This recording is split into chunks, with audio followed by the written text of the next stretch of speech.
Hello friends, എല്ലാവർക്കും ക്യൂൻസ് ഗാലറിയിലേക്ക് സ്വാഗതം. ഇപ്പോൾ മാങ്ങാക്കാലമൊക്കെ അല്ലേ, അപ്പോൾ പച്ചയും പഴുത്തതും ഒക്കെ ആയിട്ട് ഇഷ്ടംപോലെ മാങ്ങയും കിട്ടും. പിന്നെ വെക്കേഷനും ആണല്ലോ, അപ്പോൾ എനിക്കിതുപോലെ കുറച്ച് മാങ്ങ കിട്ടിയിട്ടുണ്ട്.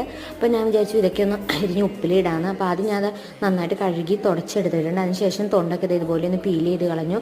ശരിക്കും ചേർത്തൊന്നും കളഞ്ഞില്ല കേട്ടോ, ജസ്റ്റ് ഒന്ന് പീൽ ചെയ്ത് കളഞ്ഞിട്ടുള്ളൂ. ഇല്ലെങ്കിൽ പെട്ടെന്ന് മാങ്ങ അവിഞ്ഞു പോകും.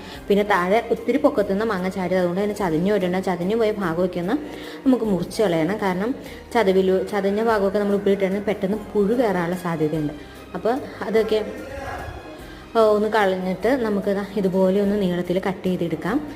അത് കഴിഞ്ഞിട്ട് നമുക്കിത് ഉപ്പിലിടാം. ഇങ്ങനെ കട്ട് ചെയ്യുവാണെങ്കിൽ പെട്ടെന്ന് തന്നെ മാങ്ങയിലേക്ക് ഉപ്പും മുളകൊക്കെ പിടിക്കുകയും ചെയ്യും.